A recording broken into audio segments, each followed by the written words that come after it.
दर्शन झाल्यानंतर थोडासा वेळ काढून हे तुळशी वृंदावन नक्की पहा.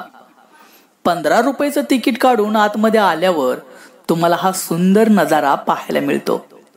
इथं आल्यावर मन प्रसन्न होतच, पण इथली जागा तुम्हाला पूर्ण सकारात्मक जाणवते. तुळशीच्या बागा आणि वेगवेगळ्या प्रकारच्या तुम्हाला तुळशी इथं पाहायला मिळतात. इथं संगमरवरी दगडानं बनवलेल्या संतांच्या मूर्ती इथं आपलं लक्ष वेधून घेतात. पद्मावती तळ्याजवळ नारळाच्या झाडांमधून हे दृश्य पाहणं म्हणजे ह्या चलबिचल मनाला शांतता नक्की जाणवते. ह्या तलावाजवळ बसून पक्ष्यांची किलबिलाट ऐकणं काही औरच. ही समोरची विठ्ठलाची मूर्ती पाहून तिच्या समोर नतमस्तक होऊन त्या विठ्ठलाच्या भक्तीत जाऊन नुसतं तल्लीन होऊन त्याच्याकडे पाहतच राहावं असं वाटतं.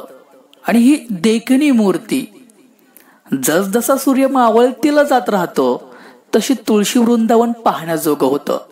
आणि इथली एक संध्याकाळ तुमच्या फॅमिली सोबत नक्की घालवा.